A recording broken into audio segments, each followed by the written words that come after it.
আর এইভাবে মোজা খোলা আর এই ডাঁটি ফাটি আলাদা বাদ দিয়ে নিলে আর এইভাবে কাটবেন, দেখবেন খুব সহজভাবে কাটা হয়ে যাচ্ছে, তাড়াতাড়ি কাটা হয়ে যাচ্ছে।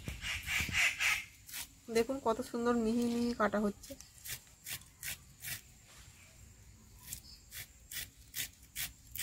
কাটার পর তখন আর মনে হবে না যে এত মোচা কাটার ঝামেলা। নমস্কার বন্ধুরা, আমার রান্নাঘরতে আপনাদের স্বাগত জানাই। আপনারা সবাই কেমন আছেন? আশা করছি ভালোই আছেন। তা একদিন আপনাদেরকে এঁচোড় চিংড়ি দেখিয়েছি, তা আজকেও চিংড়ি মাছ আনা হয়েছে। তা এঁচোড়ের জায়গায় আজকে মোচা নিয়ে এনেছি। এই দেখুন দুটো মোচা এনেছি বন্ধুরা, এই দেখুন ওই মোচা এনেছি আর তার সাথে এই চিংড়ি মাছ দিয়ে মোচা দিয়ে মোচার ঘন্ট করব। তা আপনারা প্রথম থেকে শেষ পর্যন্ত ভিডিওটা দেখতে থাকুন। চলুন তাহলে রান্নাটা শুরু করি, আপনারা ভিডিওটা দেখতে থাকুন। এবার তাহলে মোচাগুলো কেটে নেব।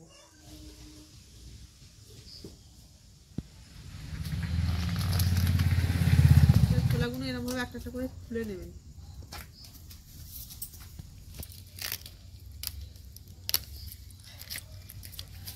এরকমভাবে মোচাটা খুলে নিয়ে ছাড়িয়ে কাটলে তাড়াতাড়ি হবে। অনেক মানুষই তো আছে মোচা ছাড়াতে পারে না, তার জন্য খেতেও পারে না। তো এখন তো অসুবিধে নেই, বাজারে তো সব গিয়ে সব কিছু সুবিধা হয়ে যায়, পয়সা দিলেই সব কিছু কেটে বেচে পেয়ে যায় মানুষ। কিন্তু আগে মানুষ সব কিছু খেটে খুটেই করতো। এরকম নিজেরা খেটে পরিশ্রম করে করা তার মধ্যে একটা আনন্দই একটা আলাদা। আর বাজার থেকে কিনে নিয়ে আসা একটা আনন্দ আলাদা, আর নিজেরা করে খেতে করা একটা আলাদা।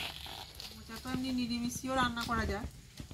তা আজকে আপনাদের তো একটু চিংড়ি মাছ দিয়ে করে দেখাচ্ছি। নিরামিষটাও রান্না করলে খারাপ লাগে না, ছোলা ঘি জিরে বাটা আদা বাটা দিয়ে করলে ওটাও খারাপ লাগে না। আজকে এটা মনে হলো যে চিংড়ি মাছ দিয়ে করে দেখাবো, ওই জন্য এটাই করছি আজকে। এই মোচার ভেতরে ডাঁটাগুলো যে আছে, ডাঁটিগুলো এইগুলো বাদ দিয়ে দেবেন, নইলে খেলে পেটে ব্যথা করবে। ওগুলো তো শক্ত, পেটে গেলে হজম হবে না। এর মধ্যে একটা ছোট আঁশের মতো আছে, এই যে আঁশটা অনেকে বাদ দেয়, অনেকে দেয় না। তা বাদ দিলেই ভালো হয়, যতটা সম্ভব পারবেন বাদ দিয়ে দেবেন। আর এইভাবে মোজা খোলা আর এই ডাঁটি ফাটি আলাদা বাদ দিয়ে নিলে আর এইভাবে কাটবেন, দেখবেন খুব সহজভাবে কাটা হয়ে যাচ্ছে, তাড়াতাড়ি কাটা হয়ে যাচ্ছে।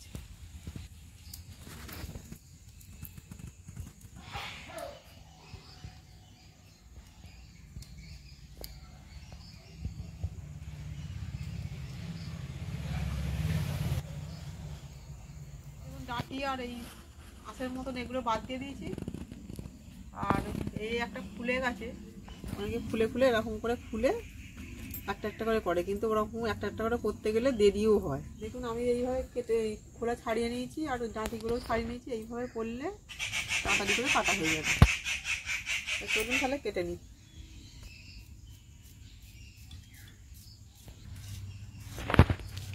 উপরের দিকটা তো করছি একদম, উপরের দিকটা পরিষ্কার না করলেও অত চলবে। কচি কচি ডাঁটি অতটা অসুবিধা হবে না, অসুবিধা হবে না।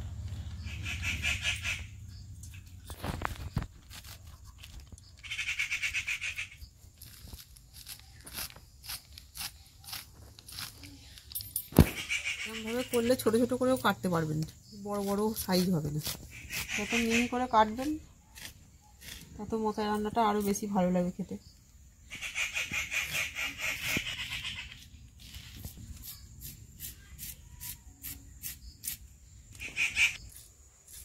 এরকমভাবে অবশ্যই আপনারা কাটবেন, দেখবেন খুব তাড়াতাড়ি হয়ে যাচ্ছে, না কাটলে বুঝতে পারবেন না। এভাবে কাটার পর তখন আর মনে হবে না যে এত মোচা কাটার ঝামেলা।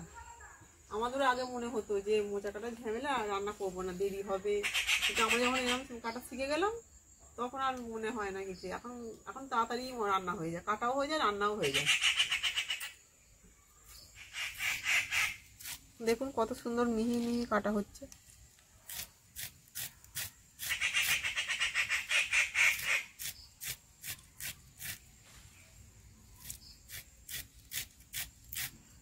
মোচা কাটার আগে অবশ্যই আপনারা নুন আর তেল হাতে মাখিয়ে নেবেন। এই যে দেখছেন হাতে দাগ আছে, এগুলো কালো হয়ে যাবে। আটাগুলো হাতের মধ্যে থেকে গেলে কালো হয়ে যায় হাতটা, পরে কালো কালো হয়ে যাবে আর উঠতে চায় না। কিন্তু নুন আর তেলটা দিলে কি সঙ্গে সঙ্গে হাতটা ধুলে উঠে যায়। অবশ্য আমি লাগাইনি, আপনাদের যদি মনে হয় আপনারা যে দাগ হবে না হাতে লাগাতে হবে লাগিয়ে নেবেন।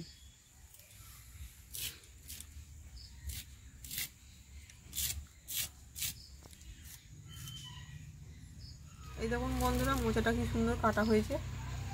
10 মিনিটের মধ্যে মোচা কাটা হয়ে গেল, দুটো মোচা।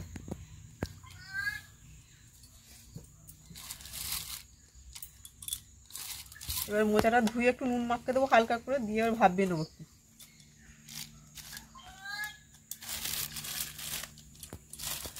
এবার মোচার মধ্যে একটুখানি নুন দিয়ে হালকা করে মোচাটা চটকে নেবো। মোচাটা ভাপানোর জন্য কড়াই জল দিয়ে দিচ্ছি। মোচা ভাপাতে দিয়ে আলু পেঁয়াজ কেটে নেবো আর চিংড়ি মাছ ভেজে নেবো।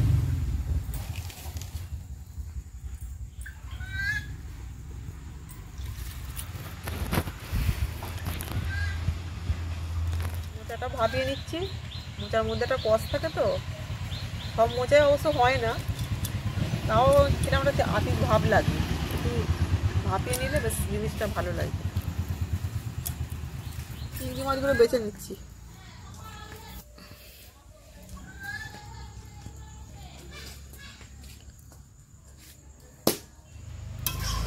এরকম মোচার কষ বেরিয়েছে কালো মতন। না ভাপিয়ে নিলে কষটা না জলটা বের করে দিলে রান্না করলে তবে এটা কালো মতো হয়ে যায়।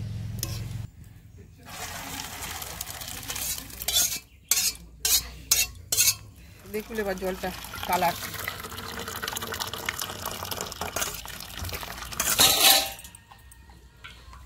এবার মোচা সেদ্ধ হয়ে গেছে। এবার চিংড়ি মাছটা ভেজে নেবো, কড়াই তেল দিয়ে দিচ্ছি। তেল গরম হয়ে গেছে, চিংড়ি মাছ দিয়ে দিচ্ছি। এই চিংড়ি মাছটা হালকা করে ভেজে তুলে নেবো।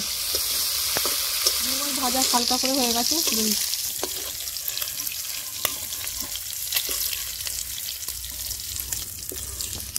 জিরে, শুকনো লঙ্কা, তেজপাতা ফোড়ন দিয়ে দিচ্ছি।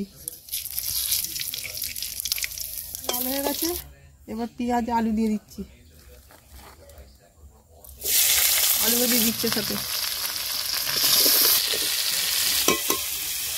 এবার আলুটার মধ্যে নুন দিয়ে দিচ্ছি। আলুটা যদি ভাজা হোক আমি একটু মশলা বেটে নেবো।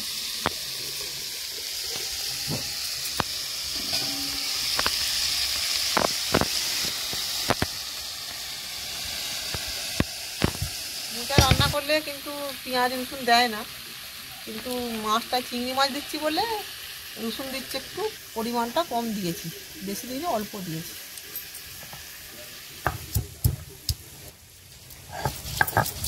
আর রসুনের সাথে 4টে কাঁচা লঙ্কা নিয়ে নিয়েছি। গুঁড়ো লঙ্কা ঝাল তো বেশি দেবো না, ওই জন্য আলুর সাথে একসাথে নিয়ে বেটে নিচ্ছি।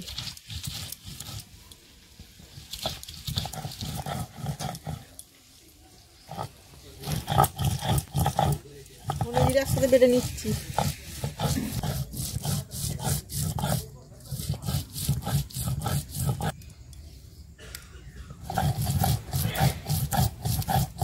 আলুটা একটু লাল করে ফেলে নিয়েছি, এবার মশলাগুলো দিয়ে দেবো। আদা, রসুন, কাঁচা লঙ্কা বাটা, আর এটা ধীরে ধীরে বাটা।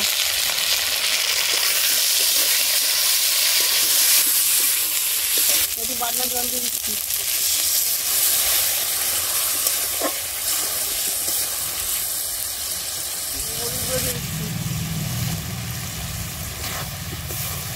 গুঁড়ো লঙ্কা গুঁড়ো দিয়ে দিচ্ছি। গুঁড়ো লঙ্কাটা অল্প দিয়েছি, কেন কাঁচা লঙ্কা বাটা দিয়েছি বলে আগে, ওই জন্য গুঁড়ো লঙ্কা একটু চিনি দিয়ে দিচ্ছি। মোচাগুলো দিয়ে দিচ্ছি।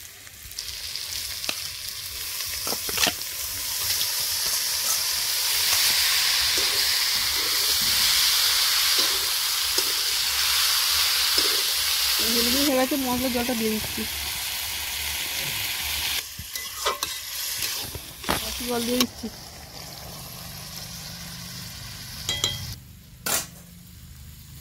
ভাজা রাখা চিংড়ি মাছ দিয়ে দিচ্ছি। চাপা দিয়ে দিচ্ছি।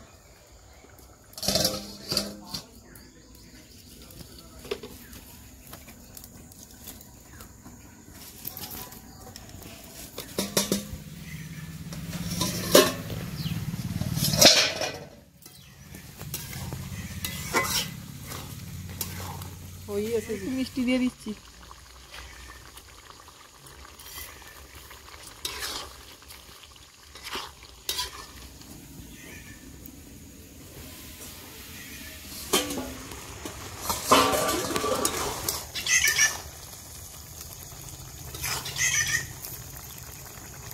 আলু সেদ্ধ তো হয়ে গেছে, এবার ঘি আর গরম মশলা দিয়ে নামিয়ে মশলা দিয়ে দিচ্ছি। এবার একটু ঘি দিয়ে দিচ্ছি।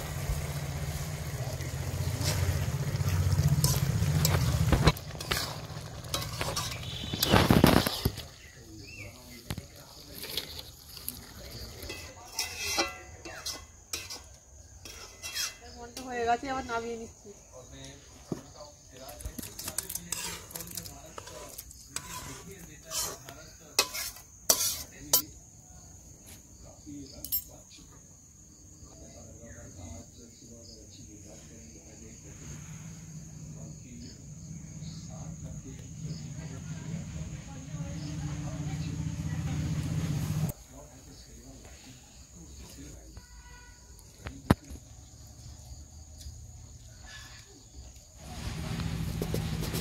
দারুণ হয়েছে।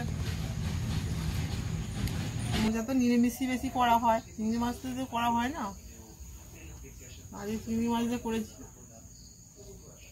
দারুণ লাগছে। আপনারাও করবেন, আপনারাও এই রেসিপিটা ট্রাই করে দেখবেন কেমন লাগলো, কমেন্ট বক্সে জানাবেন। যারা আমার ভিডিওটা নতুন দেখছেন তারা আমার চ্যানেলটি সাবস্ক্রাইব করে দেবেন। যাই হোক, সবাই ভালো থাকবেন, সুস্থ থাকবেন। আবার দেখা হচ্ছে পরের ভিডিওতে। নমস্কার।